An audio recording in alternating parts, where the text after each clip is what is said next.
Ce soir, je vais parler d'un homme, d'un Africain, je ne dirais pas d'un Sénégalais, parce que l'homme dont j'ai la charge de présenter aujourd'hui la vision pour l'Afrique et pour l'humanité, Megamas, son nom Mas connote déjà une africanité essentielle.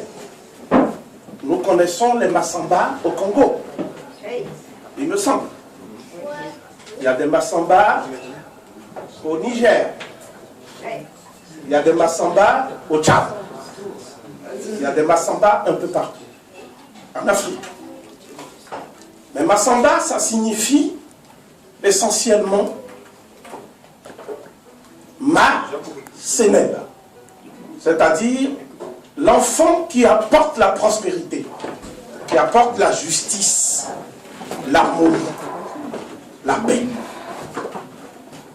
Et je pense que nul mieux que Megamas ne porte ce nom avec toute la fierté qui lui est attachée. De quoi parlons-nous? Nous parlons d'un enfant du Nil. Nous parlons d'un homme qui ne se définit pas comme un descendant d'esclaves, puisqu'aussi bien il n'y a pas eu d'esclaves, il y a eu des hommes déportés qui ont subi des razzias. Mais avant de subir des razzias, ces hommes comme l'ancêtre de Toussaint Louverture, le fameux Toussaint Louverture qui a défié Bonaparte et qui a contribué à mettre en place la première république noire de l'histoire, eh bien, son ancêtre a été arraché à Alada, au Dahomey, ce qu'on appelle aujourd'hui le Bénin, dans une razzia en 1709, et c'était le ministre de la Défense du royaume d'Alada, sous le roi Copon. Donc ce n'était pas seulement un muscle, une personne de basse extraction. Ce sont ces hommes qui ont porté haut la fierté de l'Afrique, même à travers le périple infernal que fut la traite négrière européenne. Nous les retrouvons au Brésil, à Pernambuco, avec à leur tête un homme d'origine Congo qui a défié l'Espagne et le Portugal pendant un demi-siècle. C'est le héros national du Brésil, même si on n'en a pas beaucoup parlé pendant le mondial. Il s'agit de Zumbi dos Palmares. Ces hommes, nous les retrouvons en Haïti, au cours de la cérémonie du bois Kaimoun, le bois dans lequel il y avait un homme. Il y avait un homme debout, pas un homme couché.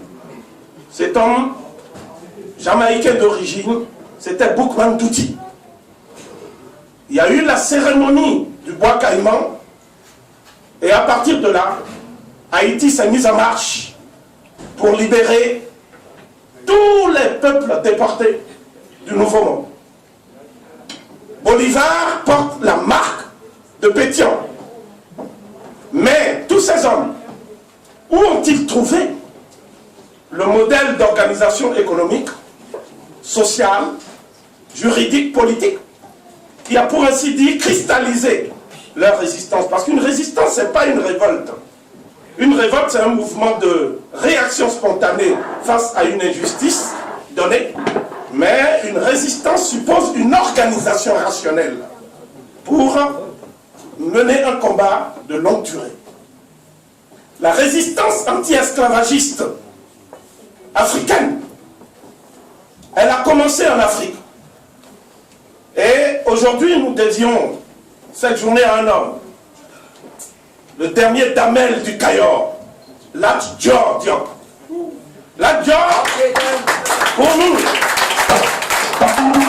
c'est l'homme qui a refusé l'humiliation et l'humilité. été la trahison de certains de ses proches. Je pense à quelqu'un qui n'a pas eu un sort heureux dans sa vie, Dembawa, pour ne pas le nommer. N'eût été cette trahison, il serait debout, encore.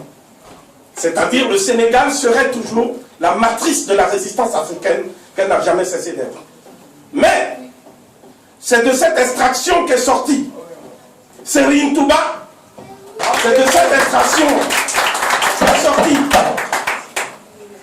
notre maître à tous, le distingué savant, le pharaon du savoir, Cheikh Anta Diop, que j'ai eu l'honneur de rencontrer un jour, le 29 août 1985. J'ai toujours l'habitude de dire, j'ai coutume de dire, je le disais encore à mon épouse tout à l'heure, que c'est cette rencontre qui m'a donné l'émancipation intellectuelle et qui a fait de moi l'homme qui ne craint pas les préjugés, l'homme qui n'a pas peur de se définir comme le descendant, je vais dire quelque chose qui va peut-être étonner quand on voit le contexte géopolitique actuel dans le monde, le descendant des guides de l'humanité, dans le domaine de la civilisation, mais aussi dans le domaine de l'humanisme. L'Afrique n'est pas seulement le berceau de l'humanité, l'Afrique est le berceau de l'humanisme. L'Afrique est le lieu d'où est sorti l'enseignement et la voix lumineuse et radieuse de la Marthe. La Marthe, la vérité, la justice, l'équité, la transparence. Tout cela a fécondé les civilisations postérieures du pourtour de la Méditerranée. La civilisation grecque est entrée dans l'histoire par suite de ce contact avec le monde noir. C'est ce qui ressort de l'examen objectif de la documentation historique. Tout le reste n'est que frustration du patrimoine. La civilisation romaine porte en elle la marque de cette Afrique totémique. Regardez la Louve. Regardez la Louve, l'allaitement de la Louve. Ce sont des pratiques qu'on croit retrouver sur les fresques de la Nubie et de l'Égypte ancienne. Négamas est arrivé après comme un lamentin qui est venu à son tour boire à la sauce. On a dit tout à l'heure que Négamas suit mes cours et mes enseignements, ce n'est pas vrai. Négamas est mon compagnon d'études, ce n'est pas mon étudiant. Un compagnon d'études, c'est quelqu'un avec qui on partage des connaissances. Et Négamas m'a ouvert les yeux sur la richesse insondable du Sénégal, sur la puissance de l'esprit du Sénégal, la teranga. Négamas m'a permis de comprendre que Cheikh Anta Diop lui-même n'est que le fils du Sahel, celui qui est venu par suite de sa migration qui venait du Soudan, les collines de Nubie, n'est-ce pas, et les Dinka, les Noirs, les Kaukau, tout ce que vous avez aujourd'hui dans vos langues en Wolof et dont nous avons perdu même jusqu'au souvenir amnésique que nous sommes devenus. Négamas a ressuscité cette histoire. Il a fait vivre mieux. Il a fait en sorte que cette histoire enchante les jeunes désespérés des faubourgs de Dakar, de Banjul, et de Cotonou, de Lagos, et de partout en Afrique. On écoute Négamas, on écoute Enfants du Nil. Et ces jeunes, ils sont désespérés. Ils sont désespérés parce que l'Afrique, le continent le plus riche de l'humanité, a fait d'eux les parias de l'humanité. Ces jeunes, ils vont mourir à Lampedusa. Ils traversent le désert. Et l'Afrique reste indifférente au sort de son avenir. Parce que l'avenir, c'est la jeunesse. Et donc, ces jeunes ont écouté Négamas. En écoutant Négamas, ces jeunes ont senti leur cœur se réenchanter. C'est pour ça que je n'appelle pas Négamas un chanteur. Je l'appelle l'enchanteur de la Renaissance kémite. Négamas a enchanté la jeunesse kémite désespérée, désenchantée. Il a réussi ce miracle que seuls les grands artistes peuvent réaliser. Les intellectuels assènent des vérités dogmatiques. Les artistes touchent directement le cœur. Et Negamas a donc mis dans le cœur de chaque jeune désespéré par les frustrations de l'Afrique, le chômage, le mal-être, il a mis dans leur cœur l'amour de l'Afrique. Une Afrique qui est un songe, un rêve. L'homme, a-t-on dit, on a prêté ce propos et cette pensée à Darwin, descendrait du singe. Non, l'homme ne descend pas du singe chez Negamas. L'homme descend du songe. L'homme est le fruit du songe. L'homme ne naît pas singe.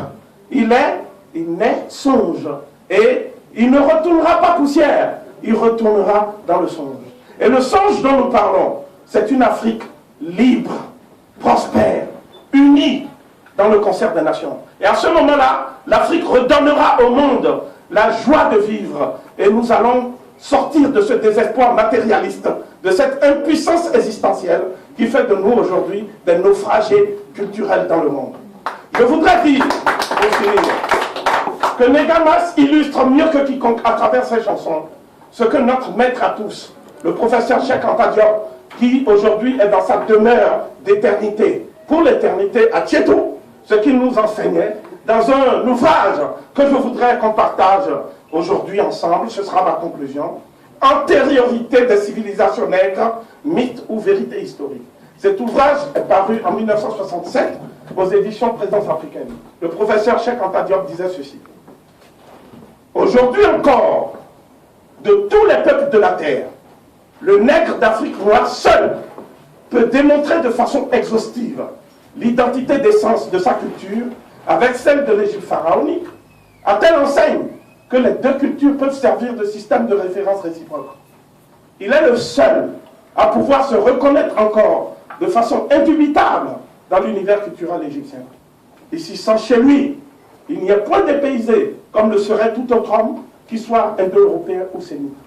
Autant un occidental aujourd'hui encore, en lisant un texte de Caton, ressent l'écho de l'âme de ses ancêtres, autant la psychologie et la culture révélée par les textes égyptiens s'identifient à la personnalité nègre.